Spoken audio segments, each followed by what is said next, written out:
Hello বন্ধুরা, নমস্কার। পম্পাস kitchen and ব্লগে আপনাদের সবাইকে স্বাগত। চলে এসেছি প্রতিদিনের মতন আবার একটা নতুন রেসিপি নিয়ে। দেখো, এখানে দেখতে পাচ্ছ তিল, আর এখানে নিয়ে নিয়েছি আমি আখের গুড়। তো এখানে তিল আছে 100 গ্রাম, আর গুড়টাও আছে হচ্ছে তোমার এই 150 গ্রামের কাছাকাছি আর কি। তো আজকে আমি বানাবো তিলের নাড়ু। তো তিলের নাড়ুটা কিভাবে বানাচ্ছি দেখতে থাকুন, আশা করছি সবার ভালো লাগবে। দেখো বন্ধুরা, তিলের নাড়ুটা বানানোর জন্য প্রথমেই গ্যাসের মধ্যে একটা কড়াই বসিয়ে দিয়েছি, আর এই তিলগুলোকে আমি কড়াইতে একটু শুকনো খোলায় ভেজে নেব।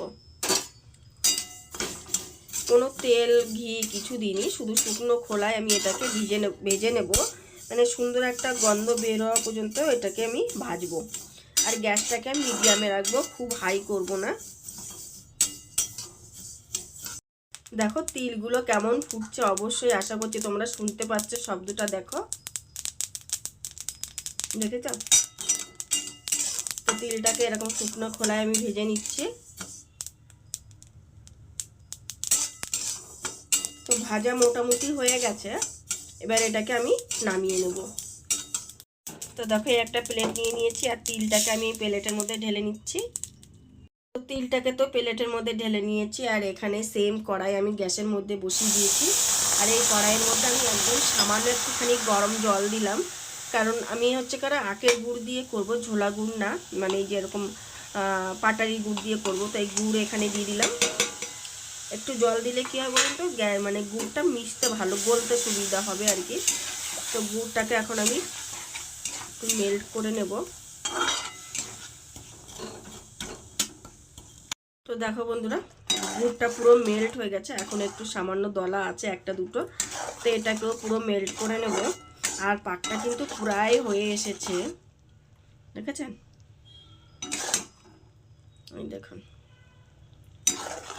তো গুড়টা তো এদিকে হচ্ছে, আর এখানে দেখো তিলটা তো এখানে আছে। আর এখানে দেখো আমি এই যে একটা প্লেটে কিন্তু একটু ঘি নিয়ে নিয়েছি। তো এই ঘিটা আমি একটু প্লেটে মানে লাগিয়ে নিচ্ছি, তাহলে ওই আপনার যেটা ঢালবো সেটা খুব সুন্দর একটা গন্ধ বেরোবে আর কি। তিলের যে নাড়ুর পাকটা এর মধ্যে ঢালবো, তখন খুব সুন্দর একটা গন্ধ বেরোবে।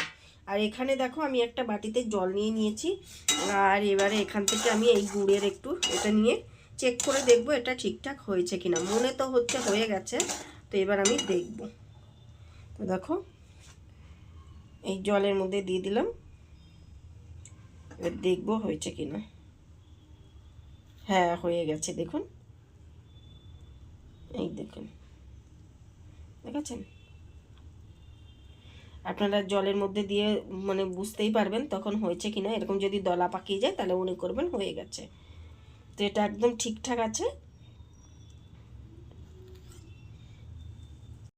তো দেখো, শিরাটা পুরোপুরি রেডি একদম আমাদের। এবার কিন্তু আমি তিলগুলো ঢেলে দেবো ওটার মধ্যে। তো পুরো তিলগুলো ঢেলে দিলাম। এবার এটাকে আমি মিশাবো এর সঙ্গে।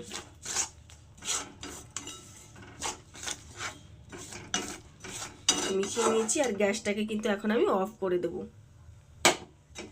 দেখো, পুরো জিনিসটা আমি এই যে প্লেটের মধ্যে ঢেলে নিয়েছি।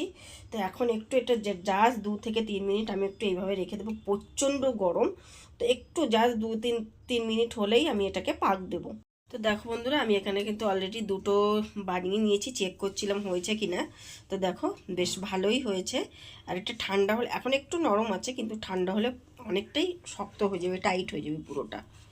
এই দেখো, কিন্তু প্রচণ্ড গরম, তার জন্য আমি একটু সাইডে জল নিয়ে নিয়েছি, জলের হাতে এরকম করে করে নিচ্ছি। বাবা, প্রচণ্ড গরম হয়ে গেছে।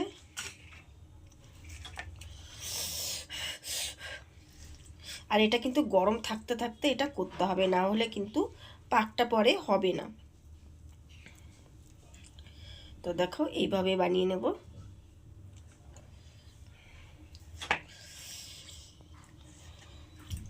সেই জন্য মাঝে মাঝে একটু জলের হাত দিয়ে নেব, যাতে হাতটা পুড়ে না যায়।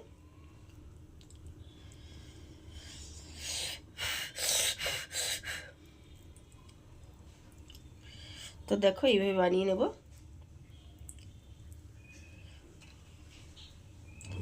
তো এইভাবে আমি এখন সবগুলোকে বানিয়ে নেব।